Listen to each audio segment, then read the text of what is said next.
नमस्कार प्यारे विद्यार्थियों। जिस प्रकार हमारा ये अध्ययन का क्रम सतत रूप से चल रहा है, जिसमें हमने कक्षा 9वीं विषय विज्ञान में अध्याय 1, 2, 3 को पूरा कर लिया है और अध्याय 4 जो है जिसे आज हम इसको शुरू करने जा रहे हैं। तो यहाँ पर आपको एक बार पुनः मैं याद दिला देता हूँ। आपने पदार्थ किससे कहते हैं, परमाणु क्या होते हैं, अणु क्या है, इन सब चीजों के बारे में आपने पढ़ा है और अंतिम आपका जो परिणाम निकला था कि परमाणु जो होते हैं, अणु जो होते हैं, वो मिलकर पदार्थ की संरचना को बनाते हैं। यानी कि पदार्थ क्या है वो आपने इसको परिभाषा के रूप में पहले लिखा है। तो स्टार्टिंग जो है पदार्थ परमाणु प्लस अणु से मिलकर बने होते हैं। तो यहाँ पर आपने अभी तक लिखा है कि परमाणु जो है वो अविभाज्य कण है जिसका आगे विभाजन संभव नहीं है। यहाँ तक कि पूरी क्रिया को आपने अच्छे से देख भी लिया है और समझ भी लिया है। तो आज जो हमारा चैप्टर है अध्याय 4 विज्ञान में, परमाणु की संरचना क्या है। विभिन्न वैज्ञानिकों ने अपने विचार व्यक्त किए और विचारों के साथ परमाणु को अविभाज्य कण माना। इसके बाद एक सूक्ष्म जो कण होता है जिसे हम परमाणु कहते हैं, उसकी संरचना कैसी है। अब परमाणु जो विभाजित नहीं हो रहा उसकी भी संरचना किस प्रकार से है। तो यहाँ पर अलग अलग वैज्ञानिकों ने अपने परमाणु मॉडल को प्रतिपादित किया, जिससे हम एक एक करके यहाँ देखेंगे। अब परमाणु या अणु मिलकर पदार्थ को बनाते हैं, तो पदार्थ के अंदर या परमाणु के अंदर कौन कौन से कण होते हैं, यानी कि इन कणों से मिलकर परमाणु बनता है। यानी कि परमाणु के अंदर आवेशित कणों के नाम क्या है। तो सबसे पहले यहाँ पर आपको देखना है पदार्थ कहें या परमाणु के आवेशित कण जो हैं वो 3 हैं, इलेक्ट्रॉन, प्रोटॉन और न्यूट्रॉन। ये 3 जो मौलिक कण हैं ये मिलकर परमाणु की संरचना को बनाते हैं। अब यहाँ पर आपको ध्यान रखना है इलेक्ट्रॉन, अब इनके क्या सिंबल यानी कि प्रतीक जो दे रखे हैं और इन प्रतीकों के ऊपर आवेश को भी आपको ध्यान रखना है। आवेश कितने प्रकार के होते हैं यह आपने अगले वीडियो नोट्स में देखा है। आवेश 2 प्रकार के होते हैं, धनावेश और ऋणावेश। तो यहाँ पर आप देखें इलेक्ट्रॉन जो है जिसका प्रतीक ई स्मॉल ई में और इसके ऊपर ऋण आवेश का चिन्ह जो है आप यहाँ देख रहे हैं, यानी कि ऋणात्मक होता है।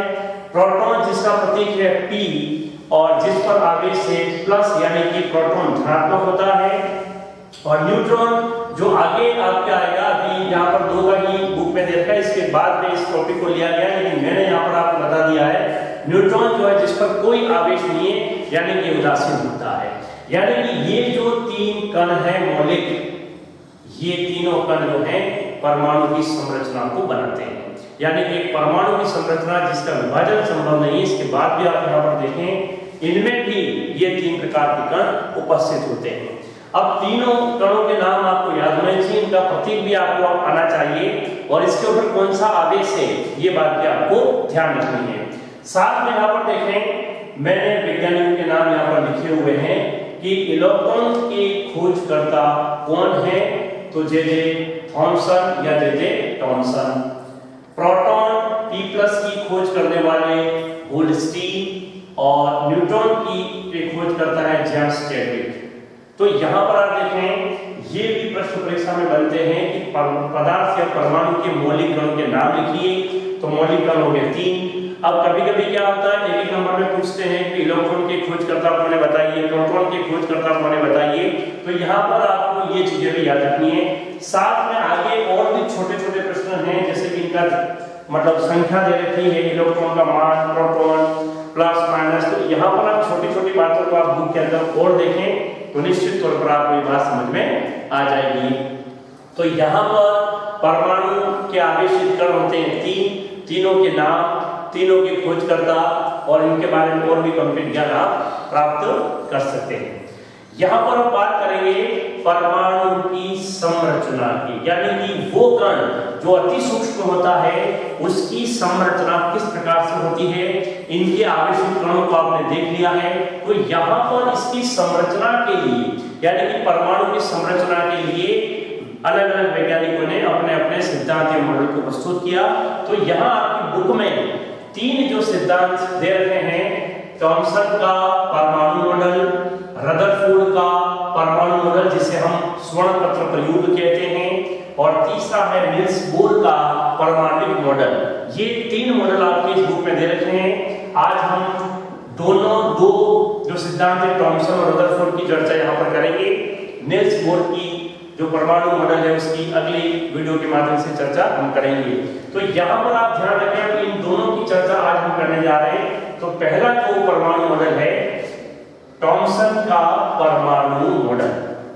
थॉमसन जिसने इलेक्ट्रॉन की खोज की है। अब इन्होंने अपने परमाणु मॉडल में बताया कि परमाणु एक पूरा जो कण होता है वो पूरा धनात्मक गोले का आवरण होता है, यानी कि पूरा भाग धनात्मक होता है और ऋणावेश जो होते हैं वो कहीं कहीं इनमें बीच में स्थित होते हैं। जिस प्रकार आप इस चित्र को देखिए, ये पूरा जो गोला जो राउंड आपको नजर आ रहा है, इस पूरे गोले को धनात्मक गोला यानी कि प्लस जो भाग है वो माना गया है। साथ ही बीच में आप देखें यहाँ पर ऋणात्मक जो है यानी कि इलेक्ट्रॉन जो है इस प्रकार से अलग अलग व्यवस्थित होते हैं। जिस प्रकार आपने तरबूज को देखा होगा, यानी कि तरबूज पूरा जो लाल भाग अंदर का होता है वो तो हो गया धनात्मक, जिस प्रकार इस राउंड आप नजर आ रहे हैं आपको, और काले जो बीज होते हैं वो अलग अलग बिखरे होते हैं, वो बीज हो गए इलेक्ट्रॉन। तो इस प्रकार से आप अगर ये देखें तो आपको और ज्यादा समझ में आएगा। यानी कि इस मॉडल के अनुसार परमाणु धनात्मक गोले का रूप होता है जिसमें इलेक्ट्रॉन जिस प्रकार तरबूज के अंदर बीज होते हैं उस प्रकार से इलेक्ट्रॉन व्यवस्थित होते हैं।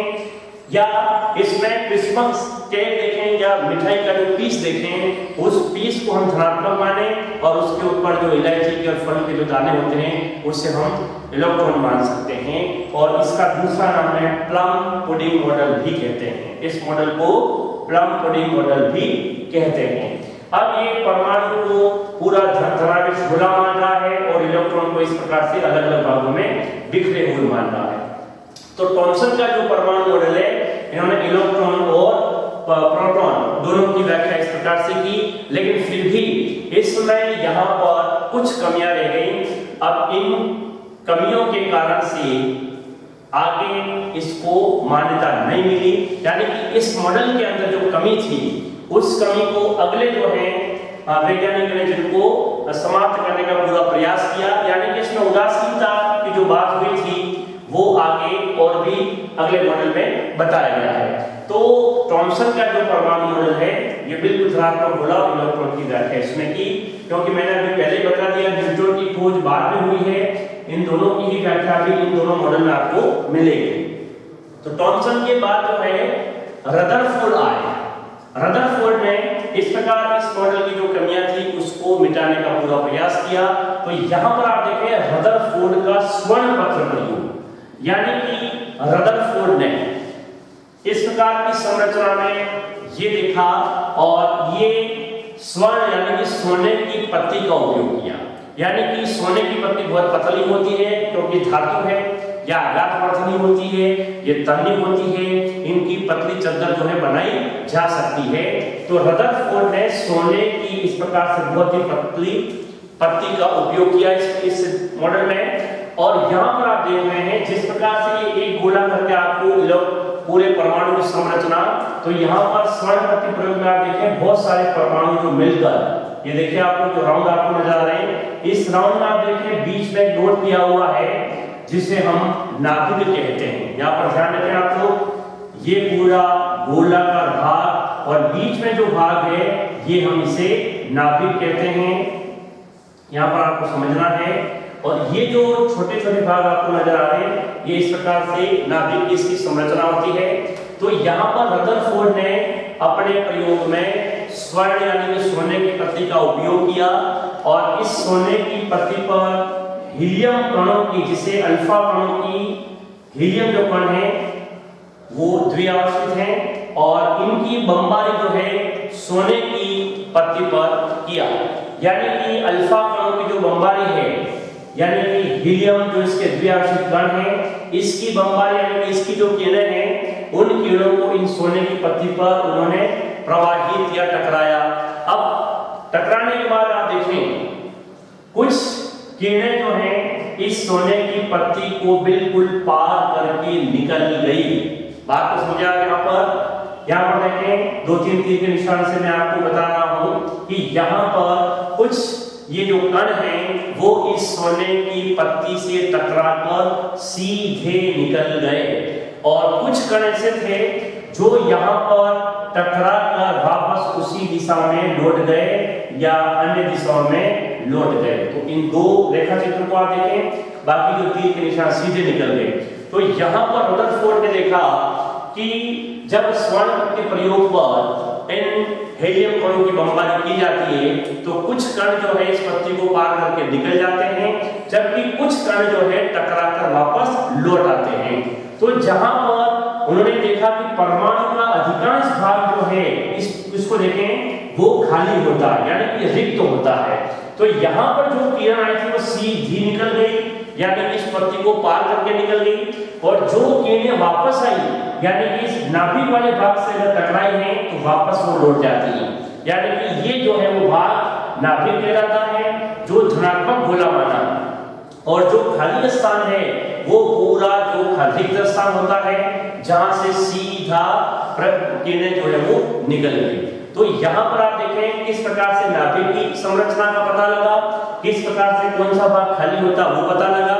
यानी कि इस रदरफोर्ड के प्रयोग से ये बात सिद्ध होती है कि बीच का जो भाग है वो नाभिक, जिसमें अभी न्यूट्रॉन प्रोटॉन की हम बात करेंगे, वो स्थित होता है। इस प्रकार से स्वर्ण पत्र प्रयोग से स्थान का रिक्त होना और नाभिक वाले भाग की खोज हुई। अब यहाँ पर जो रिक्त स्थान है उसमें इस प्रकार से अलग अलग जो कक्ष बने होते हैं जिसमें इलेक्ट्रॉन जो है घूमते रहते हैं, यानी कि अपनी कक्षा में ही वो इलेक्ट्रॉन चक्कर लगाता है। अब यहाँ पर बहुत सारी कमी रह गई कि इलेक्ट्रॉन जो है इस प्रकार से अपनी कक्ष में घूमेगा तो ये बहुत सारी ऊर्जा को नष्ट करता है, यानी कि चक्रण करते हुए ऊर्जा जो विसरित होती है। तो इन सब बातों की जो व्याख्या आगे रदरफोर्ड नहीं कर पाया। तो कुछ बातें ऐसी हैं जो रदरफोर्ड के इस प्रयोग में भी मतलब कमी महसूस हुई। इसको और आगे जो है वैज्ञानिक बोर के द्वारा बतलाई गई, किस प्रकार से इसकी जो कमी थी उसको आगे और बताया गया। तो यहाँ पर आप देखें रदरफोर्ड का स्वर्ण प्रयोग जिसमें ये पूरा धनात्मक गोला माना था, यहाँ आने के बाद नाभिक के बारे में जानकारी मिली, इलेक्ट्रॉन रिक्त स्थानों में घूमते हैं या विचलित होते हैं। तो इस प्रकार से ये स्वर्ण प्रयोग और थॉम्सन प्रयोग दोनों में आपको ये ज्ञात हुआ कि इलेक्ट्रॉन नाभिक के चारों ओर अपने अपने कक्ष में जो है वो गति करते रहते हैं। गति के दौरान उत्सर्जित ऊर्जा का क्या होगा, इन सब बातों को हम अगले जो है सिद्धांत में देखेंगे। तो आज सूक्ष्म जो बात है आपकी, इसको अच्छे से देख लें। किन-किन कणों से परमाणु बना होता है, परमाणु का थॉम्सन मॉडल क्या है, परमाणु का रदरफोर्ड का मतलब प्रयोग क्या है, इसमें इसकी डेफिनेशन क्या होगी, इसकी कमी क्या है, किस प्रकार से इसकी व्याख्या हुई, किस प्रकार से इसका डायग्राम हमको बनाना, ये सारी चीजें मैं और आपको यहाँ समझाने के बाद नोट्स के रूप में दे रहा हूँ, जिसे आप अपनी नोटबुक में नोट करके इस अध्याय 4 को धीरे धीरे आगे बढ़ाएंगे। धन्यवाद।